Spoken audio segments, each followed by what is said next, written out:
Morning সবাইকে। সবাই কেমন আছেন? আশা রাখছি সবাই ভালো আছেন, আর আমিও মোটামুটি ভালো আছি। তো ভেবেছি আমার যে নতুন রুমটা এসেছে, ভাড়া রুমটা কিভাবে সেটিং করেছি একবার আপনাদের সঙ্গে শেয়ার করি। তো তার জন্য আজকে সকাল থেকে ভিডিওটা। তো এখানে আমার গোপোষণা বসে আছে। আমার গোপোষণাকে আমার ছেলে আজকে সকালবেলা স্নান করে যখন স্কুলে যায় ওকে এমনিতে একটা গোয়াভা দিয়ে রাখে। তো এখন আমি আবার স্নান করে ওকে আবার প্রসাদ দেবো। আর যেহেতু আমাদের রুমটা ছোট, তো তার জন্য এইভাবে জিনিসপত্রগুলি রাখা একদমই জায়গা হচ্ছিল না। তো এই খাটের মধ্যে আমার বিশেষ করে আমার ছেলেমেয়েরা পড়তে বসে, কারণ ওরাও বড় হয়েছে, ওদেরও একটা রুমের দরকার হয়। তো ওরা এখানেই পড়াশোনা করে। আর ওদের এই সময় হঠাৎ করে আসার পর ভীষণ কষ্ট হয় পড়াশোনা করতে, কারণ যেহেতু আবার সব পড়াগুলি লিখতে হয়। কালকে তো রাত 12টা পর্যন্ত লেখা হয়েছিল পড়া। তো এখানে এই যে এই ফ্রিজটা গোপুর জন্য কেনা হয়েছিল। আসার আগের দিন এটা নিয়ে আসি, এটাতে গোপুর জন্য ফল রাখবো করে।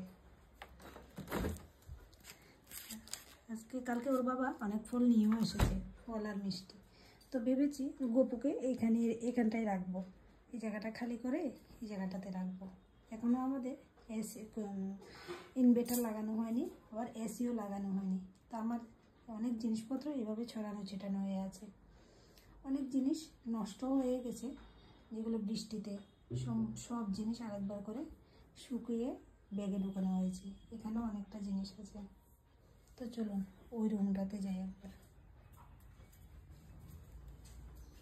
তো এই রুমটার মধ্যে এখানে লাগানো হবে ইনভার্টারটা।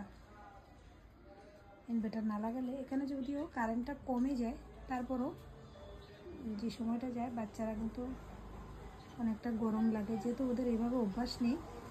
তো আর না হলে খারাপও হয়ে যাবে তার জন্য। আর গোদরেজটা এখানে রাখা হয়েছে, আর এদিকে টিভি, এভাবে সব জিনিসপত্র এখনও সেটিং করা হয়নি ভালোভাবে। আর এদিকে আলনাটা, এখানে এসি, আরও আমার টুকটাক যে জিনিসগুলি, এই জিনিসগুলি আসলে কোয়ার্টারেও একটা একটা করতে করতে অনেক জিনিস হয়ে যায়। আর এটা তো রান্নাঘর, আমি এখান থেকে অনেকবার রিলসও বানিয়েছিলাম, আপনারা হয়তো দেখেছেন। তো চলুন আবার পরে দেখা হবে। আর এখানে এই দুদিন ধরে অনেক গরম পড়ছে। আমার গুপু, ভেবেছিলাম গুপুকে মার কাছে পাঠিয়ে দেবো, কিন্তু একদমই ভালো লাগে না। যেহেতু গপুকে আমি আমার নিজের সন্তানের মতো ভাবি, তো তার জন্য আমি দিতে পারছি না। ভাবলে জানি আমার কষ্ট হচ্ছে। না হলে ভেবেছিলাম মার কাছে পাঠিয়ে দেবো, আবার যখন আমি বড় রুমে যাব তখন আবার নিয়ে আসবো। তো চলুন আবার পরে কথা বলবো।